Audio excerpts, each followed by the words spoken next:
Mi nombre es Yurani Gómez Rodríguez y les doy la bienvenida a Mujeres desde Adentro, el podcast. En cada episodio entrevistaremos a mujeres inspiradoras, quienes nos comparten sus luchas, triunfos y lecciones aprendidas en temas como salud mental, empoderamiento, la maternidad, la carrera profesional, las relaciones y mucho más. Los espero.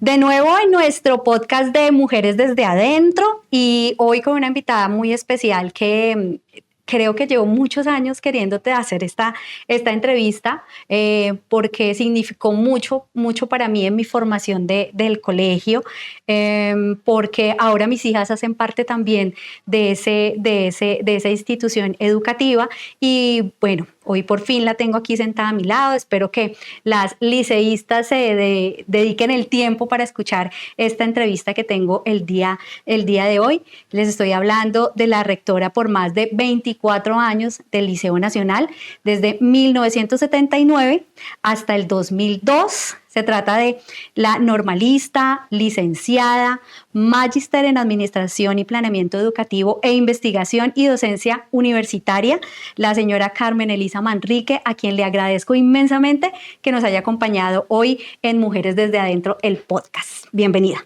Gracias, madre. Muchas gracias.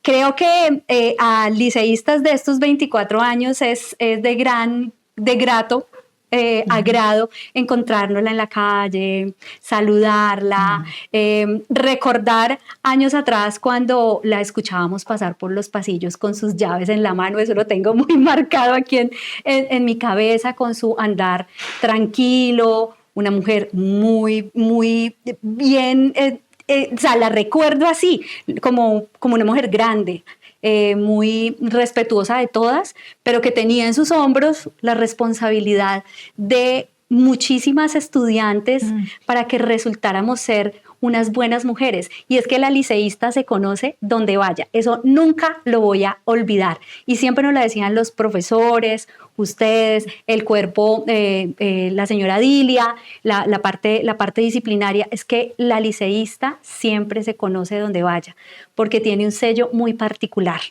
Hablemos de cómo llegó al Liceo Nacional después de ser una maestra rural, de cambiarle de pronto la vida a estudiantes de la zona rural de la ciudad de Ibagué. Sí, de Caldas Viejo. Empezó en Caldas Viejo, en Alvarado, y una Espinaluna, como llega a ser una de las rectoras más queridas y más importantes de esta institución, como es el Liceo Nacional. Gracias, madre. ¿Cómo llegué? A mí cuando me mandaron a Caldas Viejo fue porque el Estado empezó un programa de pacificación, como lo está pensando, como lo piensan en esta época, pero era de otra manera. El gobierno quería apoyar en el sector educativo a los niños y a las familias de los campesinos. Entonces, las escuelas rurales estaban acabadas prácticamente. Luego de la época fuerte de la violencia. Después de la violencia interpartidista. Entonces, allá en la escuela que me dieron, pues no tenía puertas, estaba, mejor dicho, los muebles, los pupitres todos desbaratados.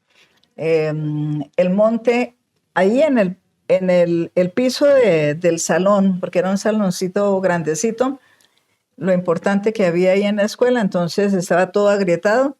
Ahí nacían las plantas y las plantas se crecieron hasta el techo. No, absolutamente descuidada. Sí, entonces eso fue lo que me entregaron a mí allá, la planta física de la institución que yo iba a administrar ahí en Caldas Viejo. A mí siempre me gustó trabajar con la comunidad porque la comunidad es un apoyo importantísimo. Y aún lo sigue siendo. Sí. Creo que es el corazón de una escuela, es la comunidad, sí. Y más en la zona rural. Claro. Donde a veces no llegan como deberían llegar los recursos del Estado. Sí, y las familias son muy generosas, muy entregadas a la institución, o por lo menos eso fue lo que yo viví. Sí. Entonces, tuve la fortuna de contar con el apoyo de la comunidad. Llevaron los niños a matricularlos. Hicimos grupos de primero a quinto de primaria, con una sola maestra, que era yo. Imagínate. Uno hacía de todo, director, secretario, de todo, de todo. Hasta repartía los recreos. Los refrigerios, sí. Sí. Entonces, gracias a Dios, pude atender bien la escuela, pude limpiarla, organizarla bien, y más o menos a los 3 meses de estar trabajando allá, tuve una visita de supervisión. No era consciente de que quien me estaba visitando era el supervisor, sino que un señor que llegó ahí, yo creí que era que iba a vender algo, ofrecer algo para que le compráramos. Entonces, yo le dije que no lo podía atender, que me daba mucha pena, que tenía que esperar porque yo estaba muy ocupada con los niños. Entonces él se dio cuenta de todo el trabajo que yo hice toda la mañana. Y entonces con un grupo, con el otro y con el otro, y todo, eche para allá, eche para acá. ¿Qué edad tenía, señora Carmen Luisa? Yo tenía 19 años. Estaba recién desempacadita de normalista. Sí. Entonces, pues gracias a Dios, pude, cuando ya el supervisor ya me dijo que era él, cuando yo le dije que qué se le ofrece al señor, yo soy fulano de tal, el supervisor de la zona, y entonces pues ya casi me muero de la angustia. Pero él ya había hablado con los vecinos, había visto mi trabajo y todo eso, y entonces pues a él le gustó cómo estaba la escuela, muy seguramente la había visto antes, y entonces me felicitó, y pues yo en ese tiempo era sumamente tímida. Yo nunca me imaginé pues que él estuviera felicitándome por eso. Yo creía que era por pues sí. Pues el trabajo, ¿no? Por el trabajo, sí. Entonces yo cuando ya él me dijo que bueno, que se alegraba muchísimo y que la comunidad y que no sé qué. Entonces yo me puse feliz y me atreví a decirle, perdón, ¿será que yo pudiera solicitar que me trasladaran para Ibagué? Es que yo quiero estudiar en la Universidad del Tolima. En la Universidad del Tolima acaban de abrir la Facultad de Educación. Yo quiero hacer la carrera de educación allá. Entonces él dijo, pues, ¿quién sabe? Porque el secretario de Educación no está interesado en llevar mujeres para Ibagué, sino varones, porque como las escuelas eran aparte los varones y aparte las niñas, entonces dijo, las escuelas de varones están llenas de profesoras. Entonces él quiere que vayan hombres también, profesores más allá. Entonces, bueno, yo dije... Le dejo la inquietud. Sí. Y en diciembre, un día que iba pasando por frente a la gobernación, le pregunté qué sabía él. En diciembre, no, perdón, antes de terminarse el año, qué sabía de mi traslado. Dijo, pues hay que esperar un poquito.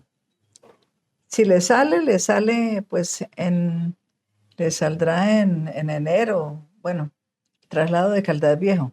Sí. Entonces, cuando, qué sorpresa mía, en enero, más o menos hacia el 15 de enero, me salió el traslado para exalumnas de la presentación. Ahí estuve todos los años de la carrera que hice en la Universidad del Tolima, gracias a Dios. Y de ahí, de exalumnas de la presentación, pues ahí fui profesora de muchas cosas, inclusive, imagínate que fui profesora de educación física y deportes. Yo nunca fui deportista, ¿sí? En ese tiempo el normalista salía tan bien preparado que podía desempeñarse educando en primaria, todos los grados, y bueno, una extra que fue la educación física. Educación física, y entonces pues yo investigué, si así se puede decir, cómo pudiera ser, y era la profesora de educación física del colegio también. Ay, Dios mío. En todo caso, gracias a Dios pude desempeñarme bien porque las hermanas siempre eran exigentes. Entonces pude desempeñarme bien, me sostuve allá, y como cuando en ese tiempo en la secundaria pagaban mejor salario que en la primaria, y yo todo el tiempo que estuve en exalumnas fui profesora de primaria, pero el trabajo lo hacía en secundaria. El nombramiento lo tenía, era para primaria. Sí. Como profesora de primaria, pero La realidad era que yo dictaba mis clases era en secundaria. Sí. Entonces yo pedí que por qué no me mandaban para un colegio de secundaria, que yo quería mejorar mi salario.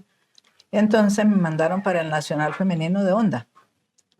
Y allá duré muy poquito tiempo, duré como 2 meses nada más, porque en ese tiempo el Colegio Nacional, perdón, ahí me mandaron a López Pumarejo de Honda. Sí. Y estando ahí en el López Pumarejo, entonces en el Nacional Femenino de allá de Honda, necesitaban una profesora de sociales. Y la rectora, alguien le habló de mí, y entonces la rectora vino al López Pumarejo, habló conmigo, me dijo que le gustaría que yo me fuera a trabajar allá. Entonces le dije, pero que para yo ponerme a pedirle al ministerio y todo eso, que eso era muy trabajoso para mí, sí, hacer esas gestiones. Entonces me dijo ella, no, tranquila que yo las hago.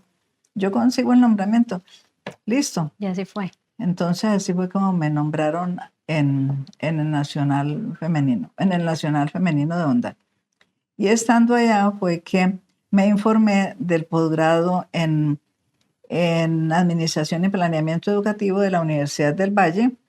Me informé por el periódico El Tiempo.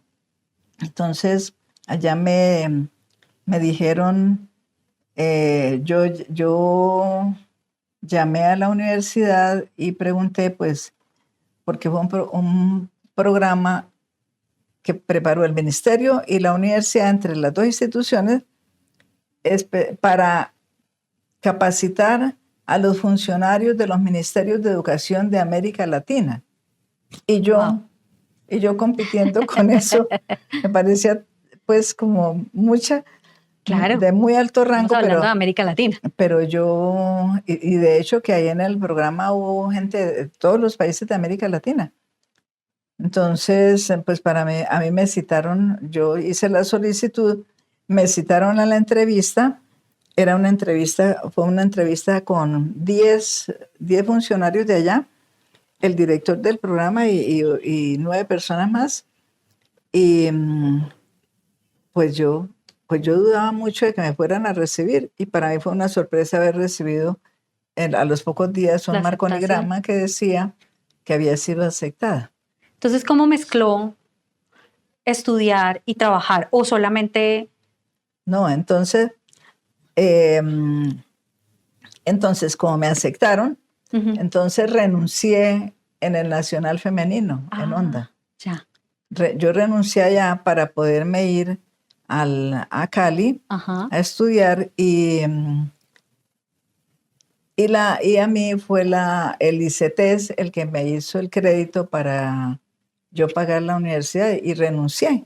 Ya en mi familia había más de mis hermanas y mi hermano que trabajaban y ayudaban a mis padres, entonces ya me pude yo descargar un poquito y dedicarme a mi estudio. A prepararse. A prepararme. Entonces, después de que ya me gradué en la Universidad del Valle, mientras estaba haciendo el estudio, la universidad me exigió que la tesis la tenía que hacer con la educación del departamento del Tolima. O sea, yo tenía que venir a la gobernación y pedir que me dieran acceso a toda la información de la educación del Tolima. Y entonces en eso ellos pensaron pues que lo mejor era conectarme con la Oficina de Planeamiento Educativo de la gobernación. Ahí trabajaba el señor Luis Eduardo Chamorro, él era el jefe de Planeamiento Educativo. Y entonces, pues, ¿para qué? Fue muy formal conmigo, me ayudó mucho con toda la información que necesitaba para lo de la tesis, y con eso él conoció del programa. Y también después de que, pues cuando ya me iba a retirar, cuando ya me iba a graduar en la Universidad del Valle, entonces la gobernación lo mandó a él a que hiciera el mismo posgrado ahí en Cali. Sí, entonces él tiene el mismo posgrado. El mismo posgrado. ¿Y qué pasó? Pues claro, yo me graduaba, a él lo mandaron, entonces a mí me dejaron ocupando el cargo de él. de la Oficina de Planeamiento Educativo. Ajá. Entonces estuve ahí.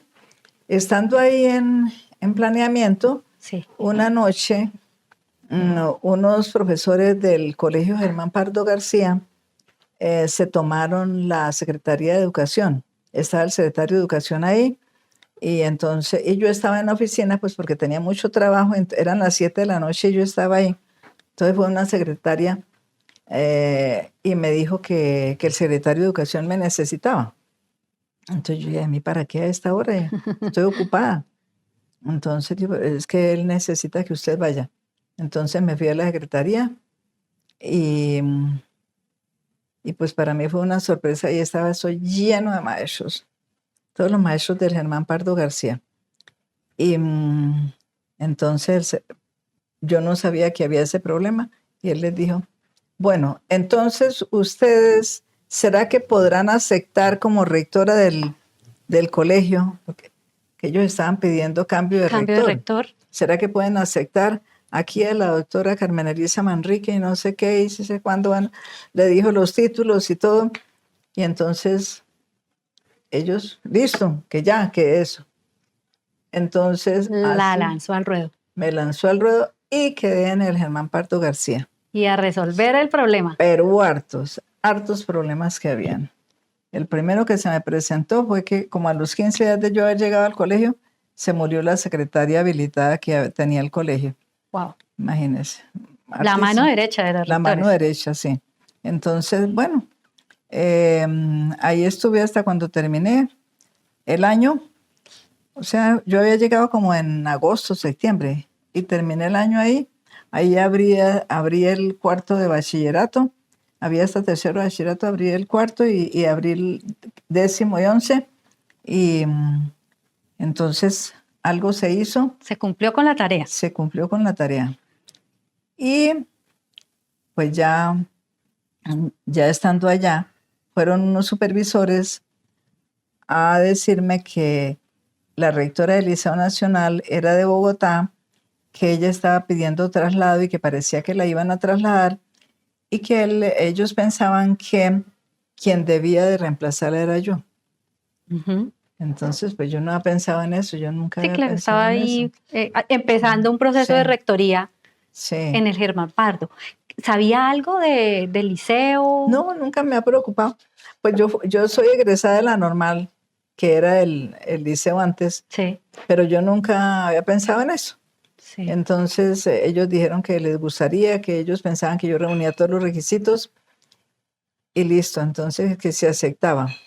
Entonces sí, yo dije que sí y con el apoyo político de un excelente personaje que había en el Tolima en ese momento, el doctor Guillermo Angulo Gómez. Sí, señora.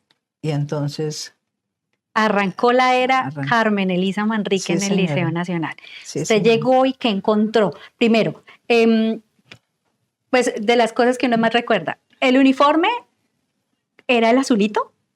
¿O ya tenían el nuevo, ya se había ese tránsito al otro?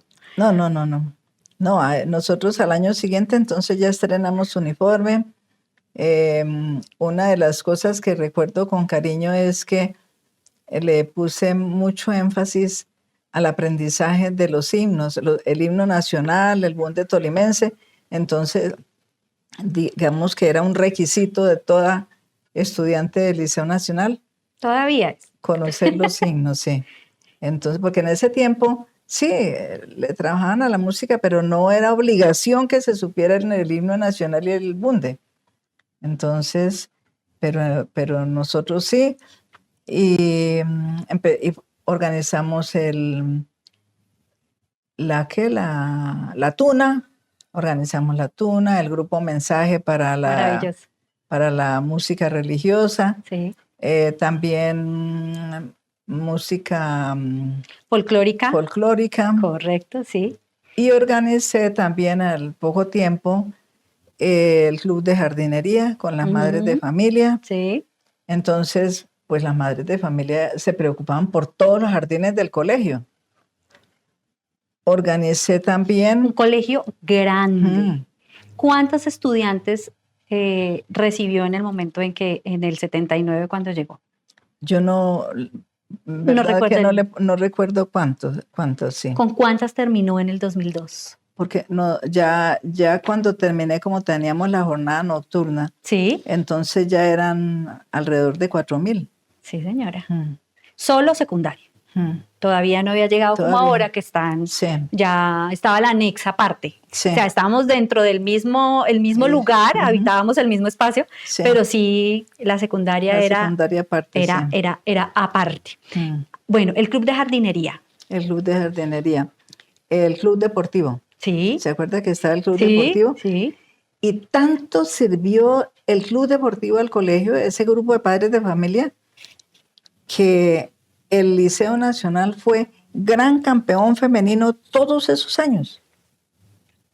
Es que le daban a todos los deportes. Porristas, Natación. voleibol, natación, basquetbol. Sí, fue Todo bastante el deporte. encontrábamos una dotación, siempre 1A en balones, las canchas siempre las veíamos muy bien organizadas.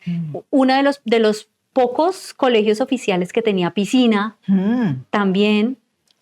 Y es que nosotros, yo pienso, nosotros no manejábamos casi dinero oficial para la solución de todos esos problemas. Eso lo hacíamos con dinero de la comunidad. Entonces, el club deportivo hacía sus actividades, sus rifas, lo que El bazar. Eso, para pagarle, digamos, a los profesores que hacían los deportes, que dirigían los deportes.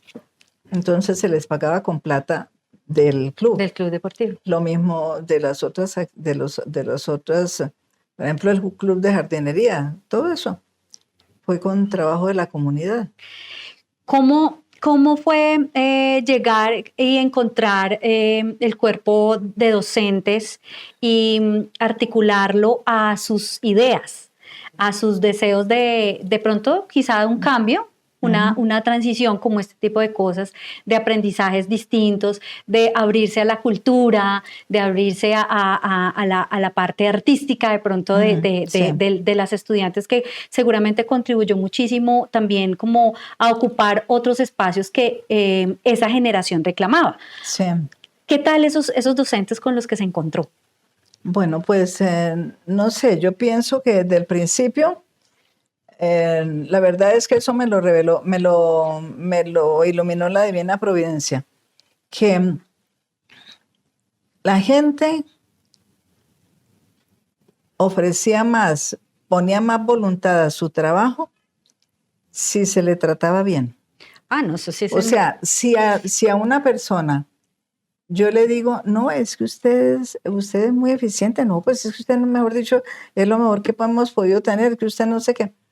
Yo siempre les decía a los profesores que eran los mejores profesores que tenía Ibagué, el departamento y si se quiere Colombia.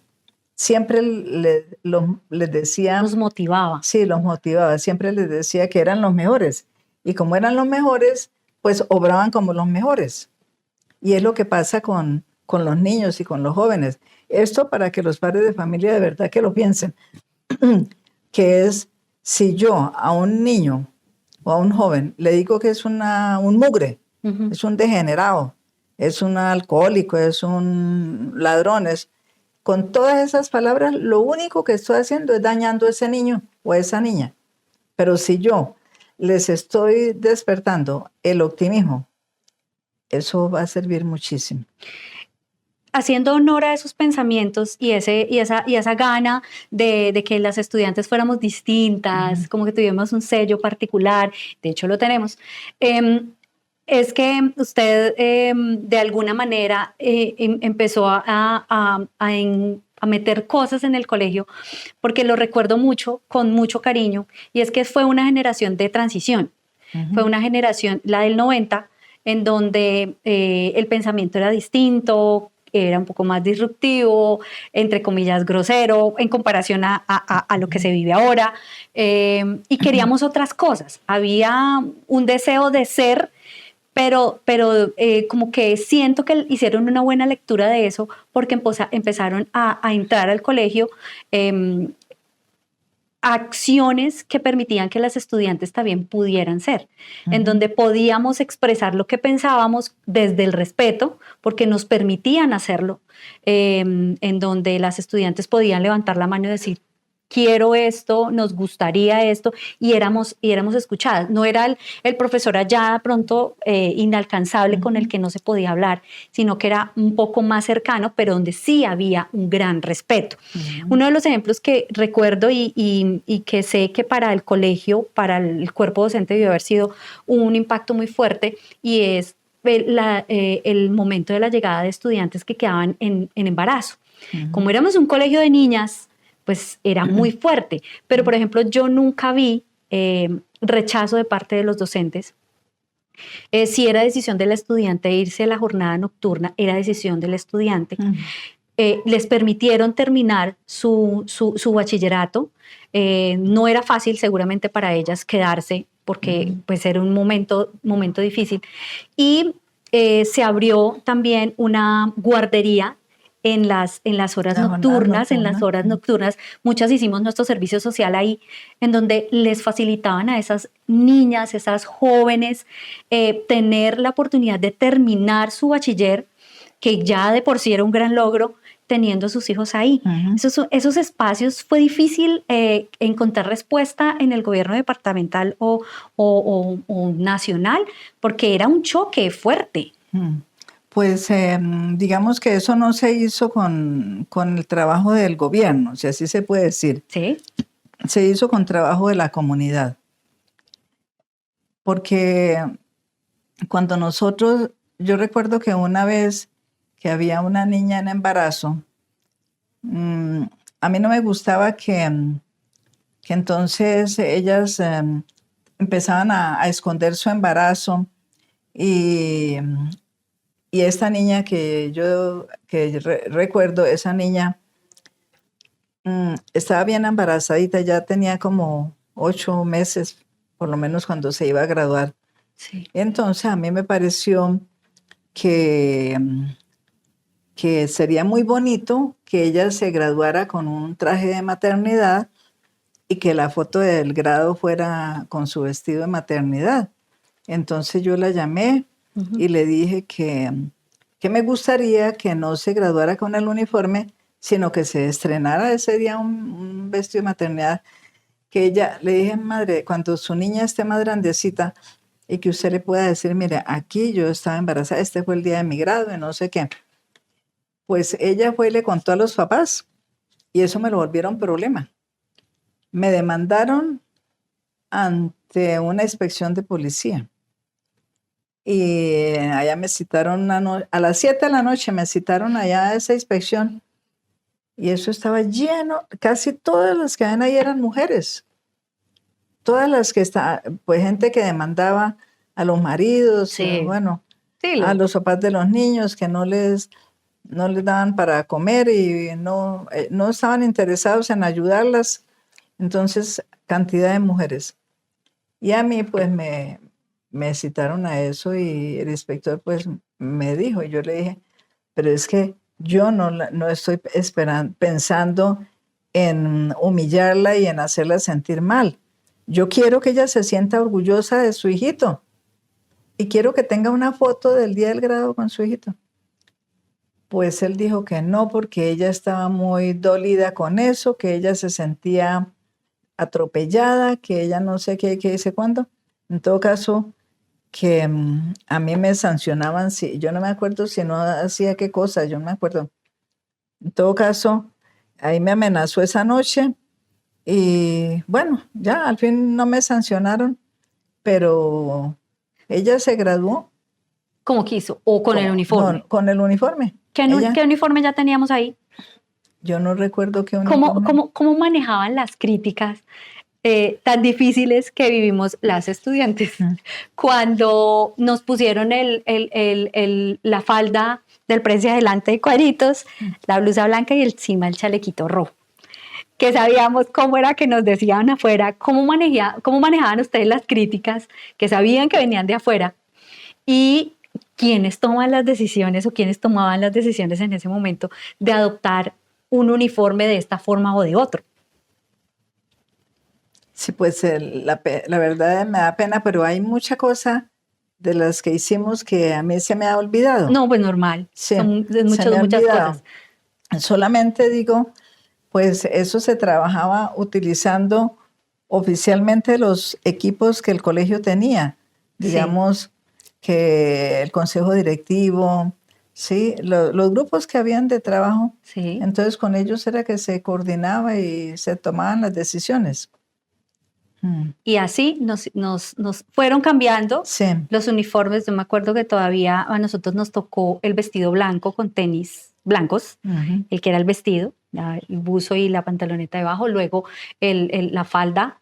Después quisimos mucho ese cambio, lo pedimos mucho como estudiantes, la falda de prenses y la camisa solamente y luego el saco.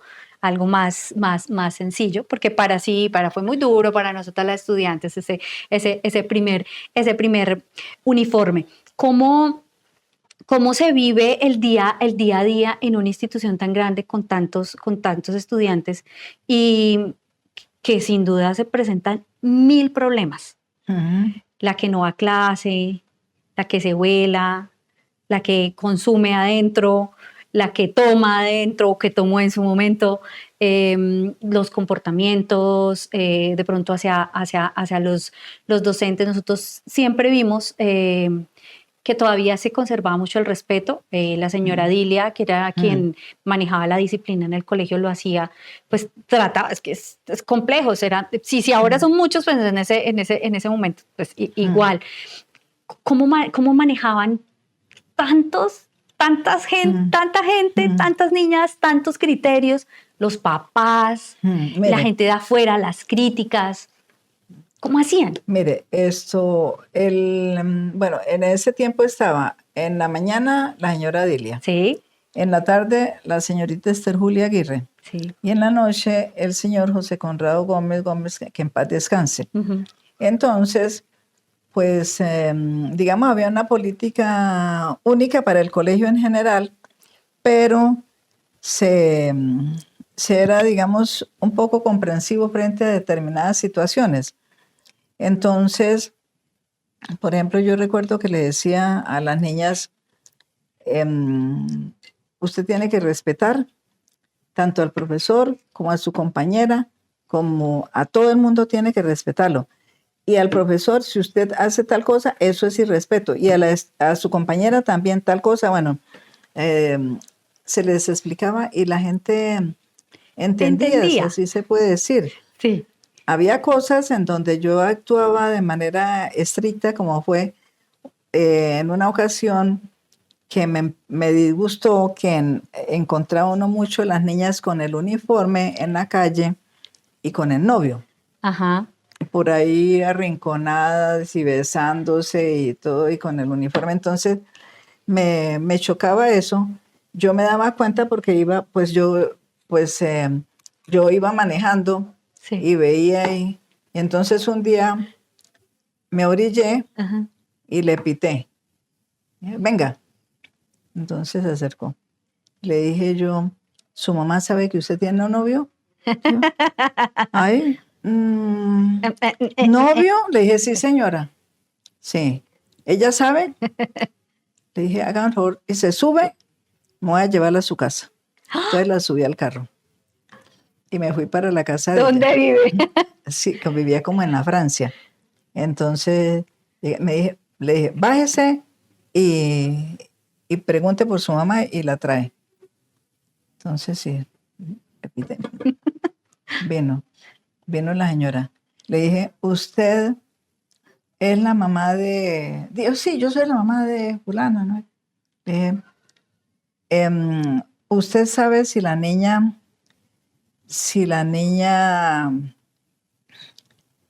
¿tiene novio? Me dijo, no, ella no tiene novio, pero así segura de que la mamá no tenía ni idea. Le dije, sí señora, la acabo de ver, la recogí en tal parte, ella estaba allá besándose con un muchacho. Ay, de por Dios. Que es el novio. Entonces ahí se la entrego. Usted mirará a ver qué es lo que va a hacer, porque es mucha la tarea que le espera, le dije yo a ella. ¿Cuántos años tenía la estudiante? Ella debía tener como unos 13, 14 años. Ok. Y entonces, bueno. Sí, no, en vano, mi mamá, por ejemplo, me decía, llega, almuerza y se quita el uniforme. Eso sí lo tengo claro y lo aplico con mis hijas, lo mismo. Llega, almuerza y se quitan el uniforme, porque somos una marca afuera. Sí. De hecho, en las empresas, la marca y demás, somos marca afuera. Y sí nos lo decían mucho en las reuniones en el salón de actos. Ustedes son una liceísta andando por todos lados. ¿Cómo recibir tanto el cariño como el odio, como el resentimiento, como el me quiero ir ya de este colegio de muchos estudiantes? No, pues yo no, digamos como que no asumí como que estaba recibiendo odio. Yo sentía que me tocaba hacer así, me tocaba actuar de esta manera. Y que eso, digamos, y como yo todos los días oro, y en ese tiempo oraba también, entonces digamos que yo tenía fe de que eso se lo estaba entregando a la divina providencia y que yo estaba cumpliendo con mi deber. Y seguramente así es porque ¿cuánta gente se encuentra hoy por hoy en la calle y la saluda? Muchas, me encuentro muchas niñas y voy al éxito, muchísimas, me las encuentro por todas partes. Y ellas, pues algunas a darme las gracias, otras pues a comentar conmigo algo que recuerdan. Claro. Sí.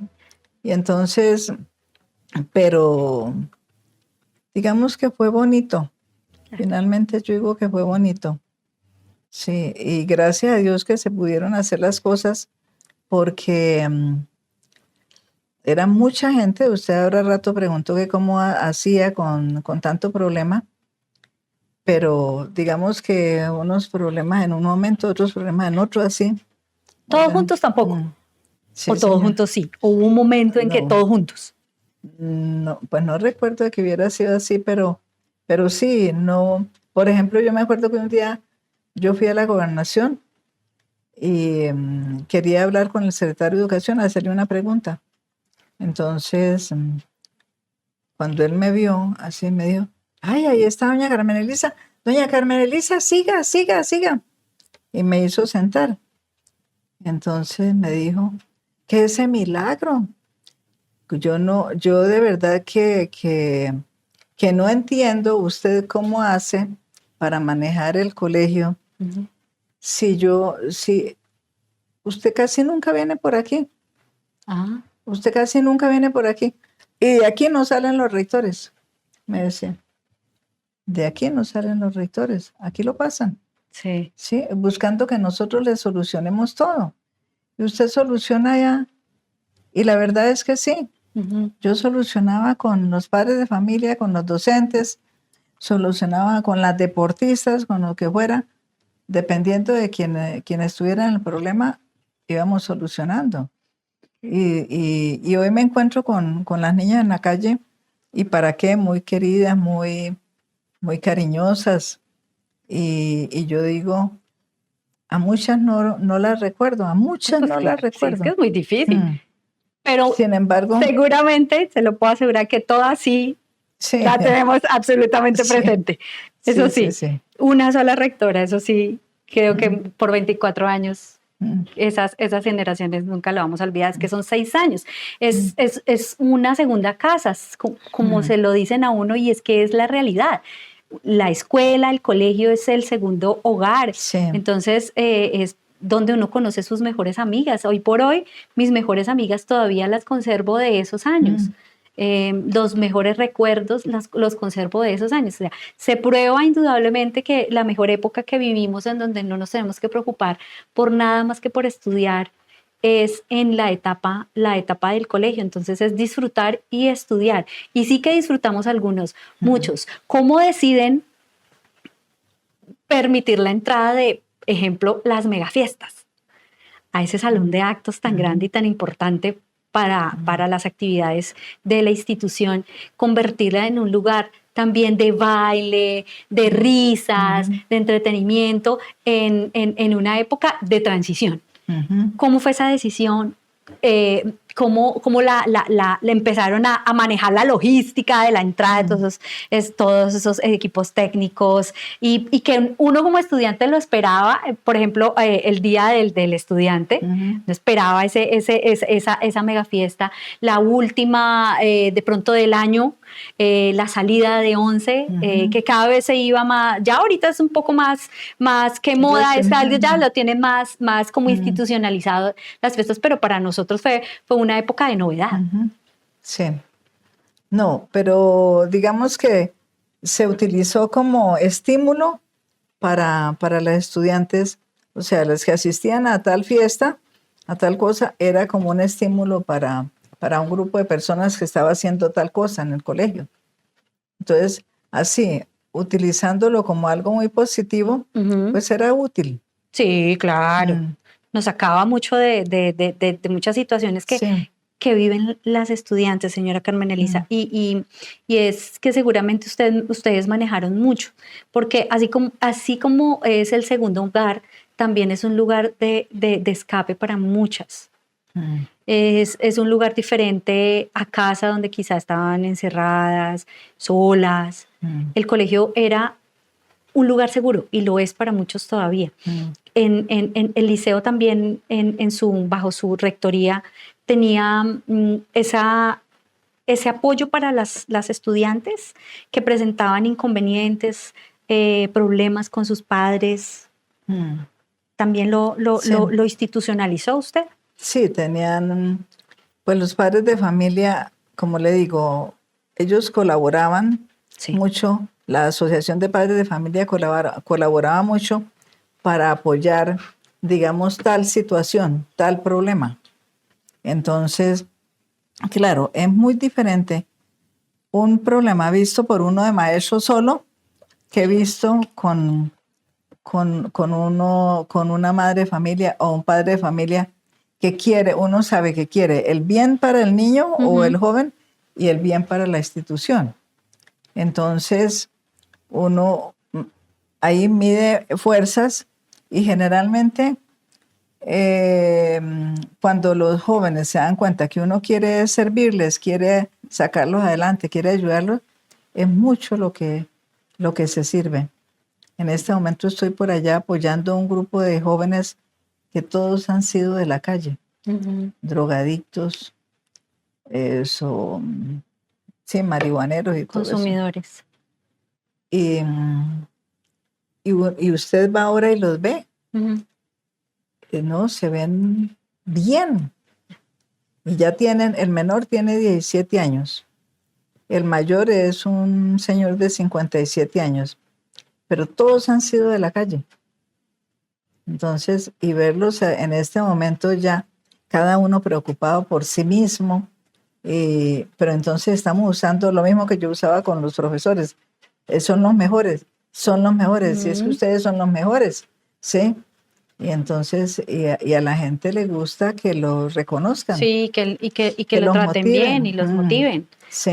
Qué bonita labor. Además que me imagino después de estar trabajando tantos años, pues uno como que tiene el ritmo y no quiere perderlo. Claro. Y quedarse en casa, como siempre lo hemos escuchado, quedarse en casa como sin hacer nada, durmiendo. Realmente, sí, o como un mueble más, pues eso hace también que uno pues como que se envejezca más rápido y vaya perdiendo mucho de esa lozanía y de compartir con la gente. Hace un momento hablamos de la Tuna, del grupo Mensaje, del grupo de música folclórica, de las porristas. En cada una de esas acciones siempre había para poderlo sostener estaba el uniforme, por ejemplo, las capas de la Tuna, nos daban capa, nos daban boina, nosotros únicamente poníamos lo demás y el instrumento, las salidas del grupo las manejaba también el colegio, la profesora Gladys se echaba al hombro. Excelente, sí. Sí, la recuerdo con muchísimo. Gladys Leitón de Zamudio, quien se echaba al hombro todo lo que tuviera que ver con el tema de música, sí. con la tuna, con el grupo Mensaje, con la música folclórica. Siempre encontrábamos apoyo de parte del colegio de los elementos. Nunca nos faltaron. También para movilizarnos, siempre, donde íbamos nos trataban muy bien. Esos recursos para esos elementos salían del trabajo también con los padres de familia. Sí, con los padres de familia. ¿O era fuera también algunos? Lo que yo le digo, todos los grupos tenían padres de familia y ellos, entre ellos, se hacían rifas, se vendían empanadas, helados, siempre habían cosas y entonces se pudieron hacer, pero hartísimas cosas en el colegio. Ese día que el secretario de Educación me mandó a entrar, me dijo, siéntese y me cuenta cómo es que ustedes hacen, porque es que yo nunca la veo por acá y solucionan los problemas allá. ¿Cómo los solucionan? Entonces yo le conté, sí, es que se solucionan es con el apoyo de la comunidad. Y no era que obligatoriamente tenían que dar una cuota de 100,000 pesos. No, era que se iban haciendo cositas, poquito a poco. Es que yo me acuerdo, por ejemplo, con los trabajadores, con los de servicios generales, nosotros, pues a mí me gustaba como darles alguito para la Navidad o cuando fuera. Y nosotros, ¿qué hacíamos? Pues durante un tiempo vendíamos a la hora del recreo también, vendíamos algunas cositas que no se vendían en la tienda escolar, entonces de ahí quedaba una platica. Y me acuerdo que tuvimos en un año la posibilidad de hacer un viaje al Ecuador con los trabajadores. ¡Qué bonito! ¡Qué bonito! Sí. ¿Cómo se logra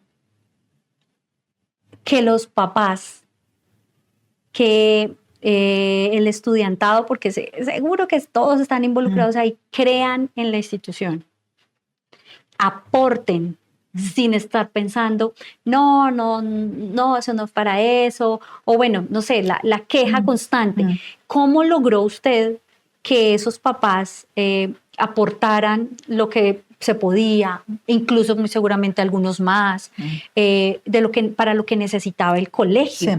Mire, yo pienso que lo logré. Ellos conocían, dándole la información de la situación, la problemática, y ellos viendo que sí se estaban logrando las metas que uno decía. Es que, por ejemplo, la piscina la hicimos recién que yo entré a trabajar, y esa piscina era una piscina semiolímpica, que pues en ese momento difícilmente la tenían las instituciones educativas. Sí. Y la comunidad la valoró bastante. Entonces, pues la gente como veía que si uno decía, es que vamos a comprar unas máquinas de escribir, las compramos, entonces la gente creía. Sí, sí, el salón de mecanografía, me acordé de la profe Lucila. Sí, de la profe señora. Lucila, que en paz descanse. Sí, señora, sí. Entonces, la gente, viendo los resultados del trabajo, es que se lograba el apoyo de la gente. Y uno como estudiante en ese momento decía, pero ¿por qué no modernizas estas máquinas? De pronto uno no dimensiona en ese momento el esfuerzo tan grande que hace la misma institución para mantener incluso esos burros, porque así eran, pero pues ahí aprendimos la gran mayoría. Claro. Y sí, y permanecían ahí por la calidad también de elementos, que creo que sabemos muchos de mecanografía, es gracias a que hicimos el ejercicio ahí y luego sí pasamos a los computadores, porque hoy en día son muy pocos los jóvenes y los niños que realmente mecanografean como lo aprendimos nosotros en ese momento. Es difícil creer que esos elementos se mantengan después de tantos años y funcionales. Pues uno que otro sin la tecla, pero para permanecer tantos años. Sí, y la verdad sí, es que la gente cree en los resultados del trabajo cuando lo ven, cuando ven el trabajo. Y, por ejemplo, la Asociación de Padres de Familia, nunca uno veía. Yo asistía a las reuniones de la Junta Directiva de la Asociación de Padres de Familia y ahí uno no veía que estuviéramos en una reunión y sirvieran una cena o sirvieran unas empanadas o unos manjares ahí. No, la reunión era para la reunión y listo, si acaso un tinto, pero no más. No era para comernos la plata de la asociación. Lo mismo en todos los otros grupos, del club deportivo, que el club de jardinería, que no, todo el mundo era trabajando. Y la satisfacción era ver los resultados. Los resultados son la graduación de los estudiantes, las obras, los resultados del ICFES, ¿les impactaban mucho? Sí. No tanto. Realmente en ese momento es tan importante como ahora los resultados del ICFES. Sí, en ese momento también eran importantes, pero el colegio figuraba siempre entre los mejores resultados. Entonces, pues gracias a Dios se pudo hacer eso, pero no era porque tuviéramos unas clases especiales para esa actividad, sino que los profesores estaban enfocados en que entre todos lográramos esas metas. Ahora, hay una actividad especial que hicimos que fue, yo estaba vinculada y sigo vinculada a la Asociación Cristiana de Jóvenes. Sí, la ACJ. Entonces, en ese tiempo, pues estaba también vinculada a la ACJ y ahí en el colegio apoyamos mucho la ACJ. Cuando venía gente del exterior, ahí era que los atendíamos. La Tuna, hacíamos que la Tuna les hiciera alguna presentación musical para atender al que venía. Y pues se hicieron tantas cositas que luego, ya en los últimos años, tuvimos la oportunidad de que la Tuna, el Grupo Mensaje, 3 grupos, los llevó la ACJ de Estados Unidos. A mí no me tocó. Allá estuvimos en Estados Unidos en el año, me parece que fue en el año 87, no me acuerdo en qué año estuvimos en Estados Unidos con esos grupos y allá nos atendieron muy bien y no fue un evento, no fue una cuestión que nos costó mucha plata. No, ellos prácticamente la costearon. Sí. Era un apoyo que nos daban. ¿Cómo llega la atención a los niños en la jornada nocturna? Eso fue con el apoyo del Bienestar Familiar. Ajá. Y la ACJ. Ajá. Con apoyo de la ACJ. El que era en ese momento el director ejecutivo de la ACJ, el que mandaba ahí en la ACJ, él se informó, le comentamos que teníamos esa situación y entonces él dijo, pues abramos una guardería. Sí, y él nos apoyó con el Bienestar Familiar porque la ACJ tenía pues su relación con el Bienestar Familiar. Y entonces el Bienestar pues aceptó las orientaciones de la ACJ relacionadas con el colegio y listo, nos facilitaron todo lo que necesitamos ahí. Todas ese sector donde inicialmente se puso el jardín, siempre estuvieron cerradas. Cuando entre el 91 y el 99, siempre pues algunas de las puertas estaban permanentemente cerradas. Ahora, hoy en día, casi todo está abierto. Todo está a disposición, todos los salones que quedaban sobre la entrada también estaban cerrados, donde quedaba la enfermería. Creo que ya no es la enfermería, ya también es un salón. Esos salones que estaban y que tenían tabla También todo eso se convirtió... Inclusive la rectoría tampoco es donde era antes. Ya eso todo cambió. Todo fue cambiando. Lo que no cambia es el lugar en donde están los trofeos y las medallas que el liceo se ganó por tantos años. ¿Ha vuelto al colegio? Yo sí. ¿Le da nostalgia de pronto caminar esos pasillos por donde pasó tantas veces? No, como nostalgia no. Me alegra cuando veo las cosas bonitas, que están bonitos, que está cuidado, que todo eso me da alegría de que digo yo, bueno, gracias a Dios que están las cosas bien.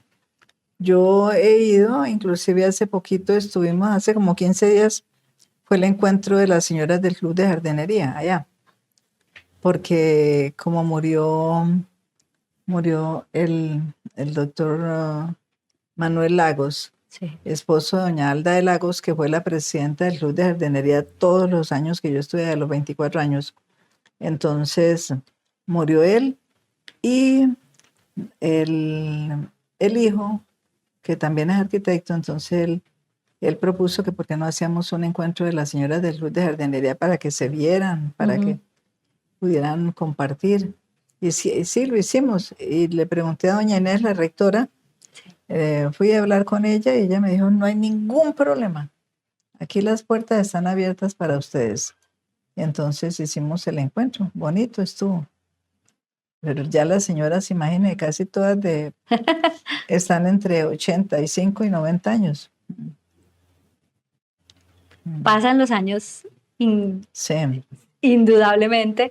Y conservan la lucidez, recuerdan esos momentos, fue un momento de recordar, de anécdotas, de recorrer, hicimos esto, y se hablaban, ahí en el encuentro hablaban de esto, recuerda que no sé qué, hablaron bastante esa tarde. Conservan ese tipo de actividades, hace también que se mantengan activas. Sí. Y que sigan sirviendo a la comunidad. Sí, pues ahora en este momento ellas no están haciendo jardinería en el colegio, pero entonces sí dan el ejemplo. Dan el ejemplo, pues ya ellas son mayores y con dificultades para moverse. Y herencia, es decir, ¿quiénes van a llevar esas tareas? ¿No hay quien reciba este trabajo? Parece que no. ¿Se perdió eso, señora Carmen Elisa? Parece que no. ¿Ya no hay interés? Que no hay ese interés, parece que no. Pero esos grupos que existieron en esa época ahora han cambiado. Han cambiado mucho. ¿Se cambian los intereses? ¿Ya están como mejor hacemos otras cosas? Porque imagínense, es que lo de la tecnología, todo esto de la tecnología, es mucho lo que afecta a las instituciones y la educación. A la educación la tiene que afectar bastante, porque imagínense que escuchaba un día de estos por televisión que lo que se está dando en los colegios, no necesariamente en el Liceo Nacional, sino en las instituciones educativas, no es lo que necesariamente es indispensable para el mundo en el día de hoy. Sí. O sea, hay que coger todos esos planes de estudio y hacerles unos ajustes bien grandes para que sean bien utilizados en la vida moderna. Muchos conocimientos ya están obsoletos. Sí, señora. Aunque yo agradezco en ese momento la clase de trabajo manual. La recuerdo con mucho cariño. Para mí era un gustazo. Me gusta mucho el trabajo manual y las clases de dibujo. Sin embargo, seguramente mis hijas hoy no es lo que requiere y no es lo que requiere tampoco el mercado para donde ellas van a exponerse en la vida. Entonces sí, estamos de acuerdo que los pensum tanto de las instituciones académicas de educación básica, primaria y secundaria, como las universidades, mucho más. Estamos en mora de ver hacia dónde va el mundo. ¿Cuál fue el reto más grande, señora Carmen Elisa, ya para ir finalizando este podcast, más grande de esos 24 años? El reto que dijo yo, tuve que esforzarme muchísimo por qué acción o por qué tarea o en busca de qué. Pues yo digo que uno de los retos fue el trabajo con algunos docentes que eran de otras creencias políticas, de otras cosas, uh-huh. Y que ellos no veían que lo que se hiciera en el colegio fuera, pero eso era poquiticos, 1 o 2, que no veían que lo que se hiciera en el colegio era lo que se necesitaba, no, sino que lo veían siempre como una agresión, como entonces se sentían pues sancionados. Se lo tomaban personal. Sí, se lo tomaban personal. Entonces, en ese momento tuve la oportunidad de, por ejemplo, estaba uno en una reunión de docentes.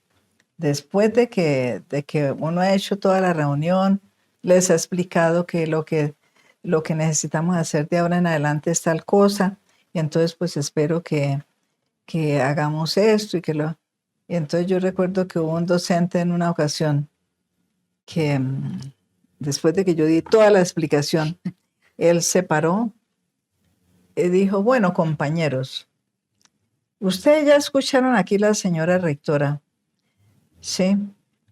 Que ella quiere que hagamos tal cosa, pero eso no lo podemos hacer, eso no lo vamos a hacer. No es como ella dice, mejor dicho, y él echó abajo todo lo que teníamos propuesto en ese momento. Fue muy duro, eso fue en el año 84, y bueno, ahí poco a poco fuimos o sea, la desautorizó, palabras más, palabras menos. Sí, y los maestros estuvieron de acuerdo que sí, que era mejor, que no íbamos a hacer eso. Pero después, ese mismo docente fue el que más me apoyó en una relación que tuvimos con la Universidad Nacional para la Universidad Nacional creó una capacitación para docentes en épocas de vacaciones, en donde el objetivo era producir conocimiento.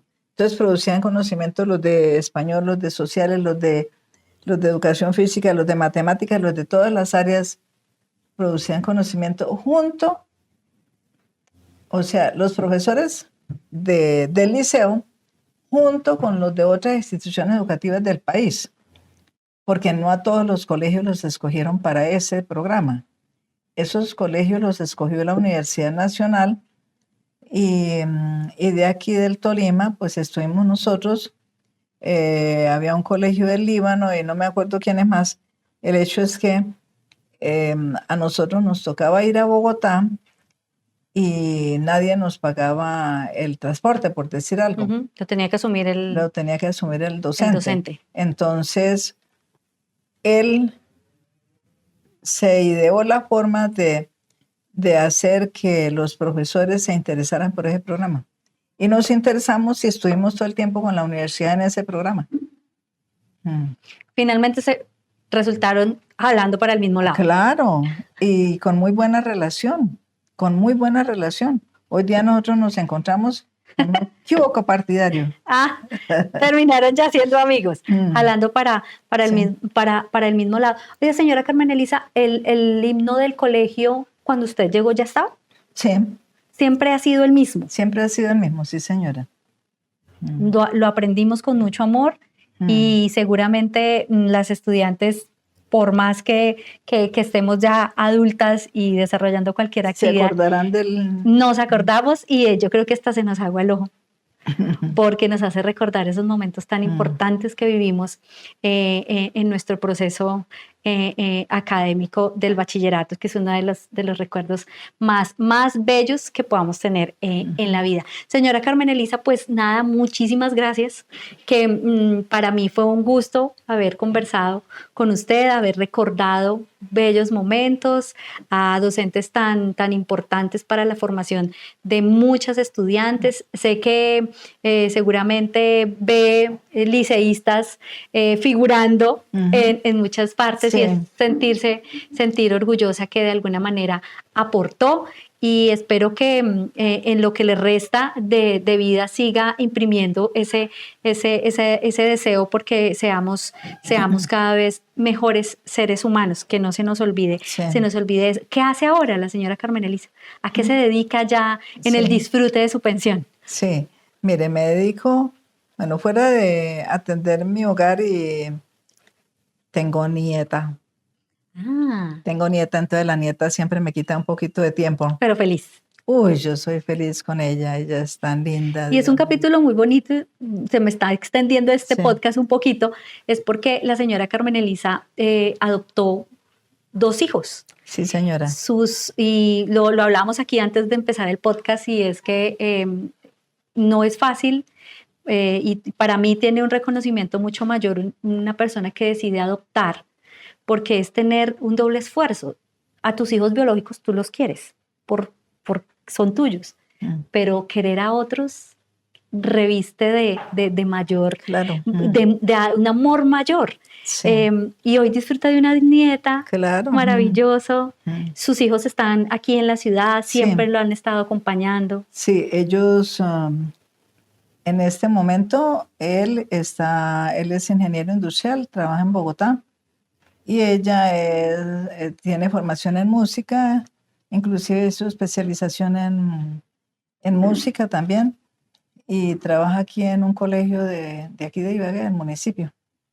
Y pues ellos, ¿para qué? Son muy buenos, muy respetuosos. Por allá dentro de un sueño lo recuerdo que alguna vez los llevó al colegio y los vimos. Sí, están. Y ahorita pues es que ya de 30 y pico son casi de 40. Son casi de 40, entonces ya están bien, ya madurando bastante. Y yo no tuve hijos antes, pues porque me casé de 42 años. Y entonces pues ya el médico me aconsejó que no, que era mejor que no. Entonces... Pero después de tener tantas hijas, ¿usted quería los suyos? Sí, sí, yo quería tener los míos. Y gracias a Dios, pues esa fue una experiencia muy linda, y pues puedo, digamos que darle la orientación a mucha gente que quiera tener sus hijos adoptados. Es un bien muy grande que nosotros podemos hacer a la humanidad. Así es. Señora Carmen Elisa, muchas gracias por acompañarme en este podcast. Bueno, madre, muchas gracias. De verdad que no pensé celebrar el Día de la Mujer así. Y bueno, pues la Divina Providencia ha sido conmigo muy especial. Yo le agradezco muchísimo. Todos los días le pido que me aumente la fe, y que aumente la fe en mis hijos, en mi esposo, en mi hogar, en mi familia, en mi comunidad, donde vivo, que todos tengamos fe. Entonces, sí, yo ocupo el tiempo en hartas cosas. Sigo siendo de la Asociación Cristiana de Jóvenes. Este año estamos cumpliendo 40 años. Le decía que estaba en la fundación de estos muchachos que fueron de la calle. Estuve un tiempo formando parte de la Fundación Amigos del Conservatorio. Ahorita en este momento pues estoy como un poquito alejada, pues tiene suficiente gente, entonces uno no hace uno tanta falta allí. Y también estamos trabajando, cuando vivíamos en el Vergel, yo colaboré en la construcción del templo de María Reina. Allá hicimos bazares y bueno, hicimos actividades para construir el templo, y ahora estamos trabajando en Calambeo para construir el templo allí también. Estamos soñando, ya tenemos el lote y estamos haciendo actividades para sacar adelante nuestro templo. Pues ya tenemos la parroquia, se llama San Rafael Arcángel, Sí. nuestra parroquia, tenemos párroco, sí. Monseñor Gustavo Vázquez es nuestro párroco, entonces estamos ahí bien. Tuve el gusto de escucharlo hace unos días ¿Sí? cuando fui a buscarla. Mm. Por ahí siguiéndole la pista, llegamos a la iglesia que por ahora donde La hacen del la colegio. misa, la del colegio, y allí escuchamos el párroco y esta tarea tan bonita de construir un centro católico ya para toda la comunidad de este sector. Pues muchísimos éxitos, que les vaya muy bien, Muchas gracias. que siga teniendo esa facilidad para llegar a la gente y que se vean los resultados, porque Gracias, madre. ahí están. A todos nuestros seguidores de este podcast de Mujeres desde Adentro, decirles que para que crezca nuestra comunidad deben hacer clic en la campanita y suscribirse al canal de YouTube, seguirnos en nuestras redes sociales, y cada semana vamos a tener una invitada como la señora Carmen Elisa y otras muchas más mujeres que forman mujeres y que hacen cada vez más grande nuestro género y en la ciudad de Ibagué más grandes a todas nosotras las mujeres. Gracias. Nos vemos en 8 días con un podcast más en Mujeres desde Adentro.